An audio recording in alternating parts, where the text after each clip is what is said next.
Yooyyaa kabajamtoota fi jaallatamtoota maatii waaqayyo maatii haadha qulqulleettii dubroo maariyaam akkasumas warreen amantii biraa hordoftan amantii musliimaa amantii Protestaantii hundi keessanuu nageenya jaalala irraa waaqayyo isiniif haa baay'atu lafaa bakka jirtanitti. Egaa kabajamtoota fi jaallatamtoota kiyyaa wanta baay'ee natti dhagahame wanta baay'ee sammuu kiyyaan xiqqoonuma miidiyaa kanarratti arginu sila maal ija keenyaanis hin argine miidiyaa irratti argaa jirra wanti ta'aa jiru maal takka adeemamaa jiru biyya keenya rakkoo akkamii akka jiraachaa jiru uummanni rakkachaa akka jiru uummanni akka bardaafititti arraaggafamaa akka jiru. Kana wanta argaa jirru dhugaa waaqayyo sammuun keenya boqonnaa nu dhabe warra akkas ta'ee biyyatti akkasitti argee dhiiga argee akkam akka ta'u rabbiin haa beeku warri bira jiru warri akkasitti nama dhumu argaa jiru.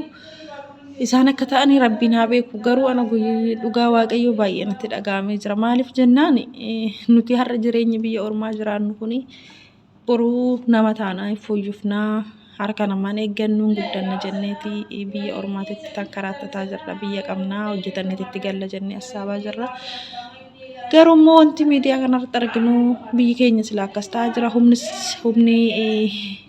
humni teenyaasii kan hojjetamte sila biyyatti hojjenna jennee rakkanna garuu biyya qabnaa biyya keenya irratti hojjenneetoo jiraannaa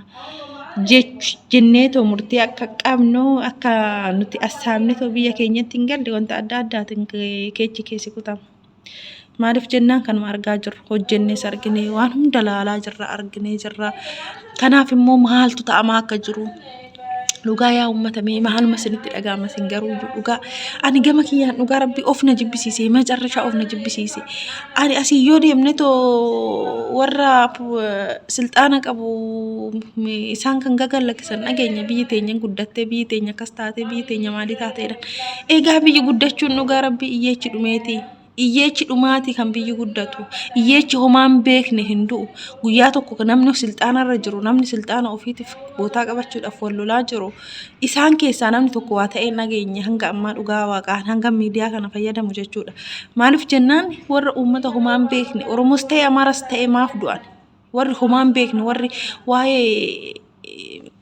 bakka waa'ee lolaa kan hin beekne namni waan nyaatee bulu manaa hin qabne namni luka duwwaa deemu namni uffata gaariin uffanne namni jireenya gaarii jiraachaa hin jirre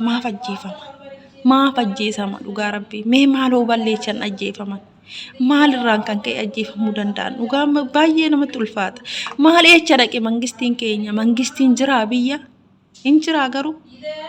ani hanga jiru natti fakkaatu dhugaa dubbachuudhaaf jiraa. Eecha dhaqee kana arguu maa dhabe egaa har'a iyyeechaan dhaabbanne maaluma inni maal bulcha ka iyyeecha lafarra xaragee kan hojii mangistii qabu kan mana gaarii kan siree gaarii rarrafu kan gadi bahee akka fe'etti nyaatee quufee garaadha waa qabu akka fe'etti kan waan fe'e godhee toonnoo jedhutu jiraata jechuudha biyya Itoophiyaa keessa maaf garuu. Dhugaa rabbii maaf gaafii isinitti hin taane ana gamuu garma kiyyaan gaafii guddaa natti ta'e gaafiin guddaan inni natti ta'e maa inni gaaf tokko dhugaa rabbii gaaf tokko namni iyyeechi bee har'a mana ofii mana jijjigaa keessa xagganatee carqii faatti shashaffaratee kan bulu ajjeesaa jiran maal godhe iyyeechi sun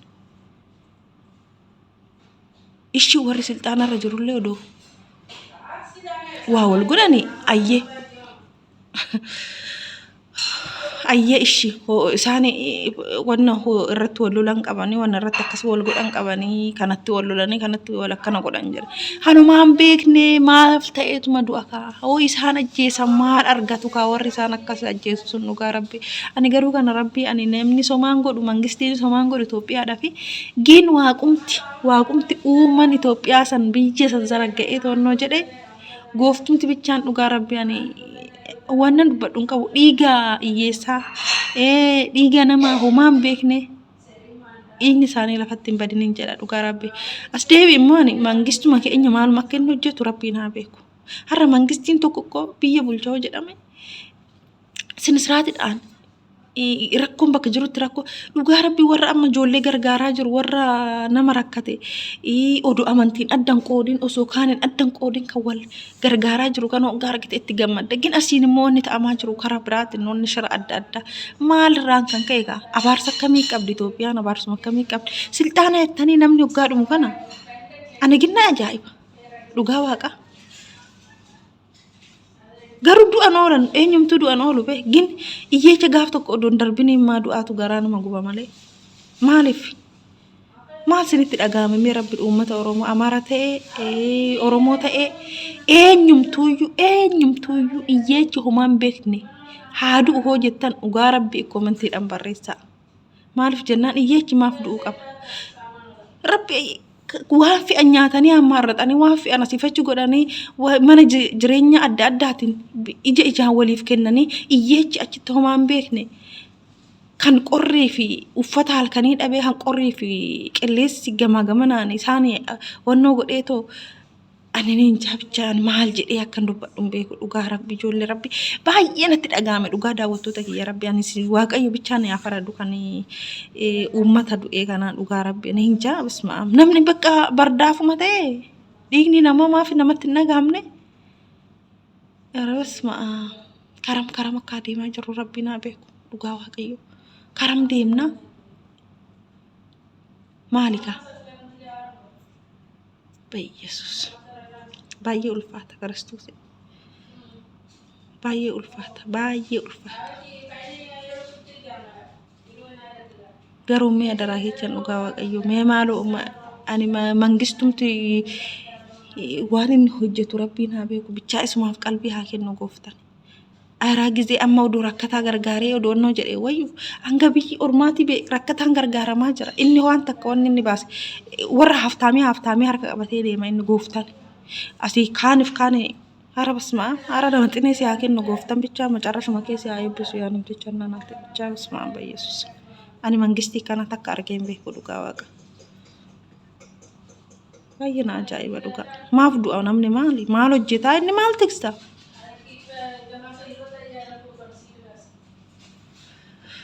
kan masilxana qabudha jedhanii yoo biyyi dhumee isbiin dhumu kanaanii kana keechaan qabu dhugaa waaqa jiraata bismaa garuu dhiigni nus ukkatti sin dhiyeessu ndee qoyaani silxaanarra kan turan loliisanii dhugaa rabbi wal lolaniiti moo wallolaniiti moo nageenya kan buusanii wanta adda addaatiin yaada kennaniiti moo ani garuu baay'ee poolitikaas illee beeku dhugaa rabbi ani dhiiga nama gaariitti nama homaan beeknetti nama raraa jira dhugaa har'a ani hin jaalcha waaqayyo bichaa isin afraa hin beekani waaqayyo isin haa dubbatu bichaa namsee kecha yaamaaru bichaa waaqayyo karaa makka adeemaa jiru rabbi beeka ani hin jaalcha waaqayyo hundaayyuu waaqayyo beeka harkaa gahee jedheetuma nu araaramu gooftane beekani baay'ee ulfaata naa gadda guddaa natti dhagahame dhugaa waaqayyo kan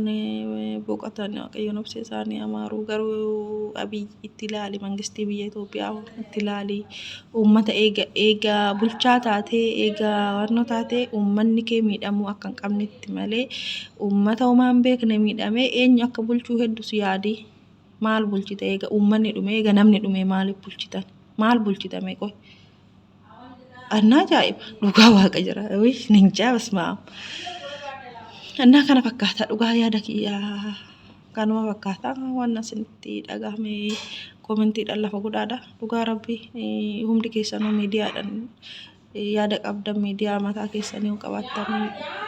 hanga danda'amu viidiyoo hojjedhaati gagalakkisaadha yoo kan nama dhagahu jiraate silaa kan nama dhagahu hin jiru haasaa bichaadha waa'ee poolitikaatiillee hin beeknu waaqayyo bichaan nusxaawii dhiiga homaan beekne dhiiga nama homaan beekne nama du'aa jiru afaraarraduu waaqayyo wannoo jedhu waan hundaa yaa tastakaakalchiisu isiniin jechuun jaaladha nagaarra oolaa nagaarra bulaa kana fakkaata baay'ee nama ajaa'ibsanaa baay'ee ulfaataa bicha waaqayyo nageenya nu haa buusu baay'ee sin jaaladha baay'ee sin kabajaa nagaanaa ta'aadha fayyaanaa ta'a olma gaarii isiniif haa ta'u yaada qabdaniin hundi keessanuyyuu chaayinaalee mataa keessan irratti qabdan uummata keessaniif sagalee ta'aadha uummanni nagaa maadhumaa uummanni homaan beekne maadhumaa uummanni yaada isaan yaada keessa jiran keessa kan homaan beekne maafudha maaliif uummanni nagaa uummanni homaan beekne uummanni miskiinni maaf dhumaa jedhanti. Yaada kennadhaadhaa isiniin jedhaa. Nagaa naa ta'a, nagaan oolaa. Baay'ee like share subscribe gochuun dagatinaa.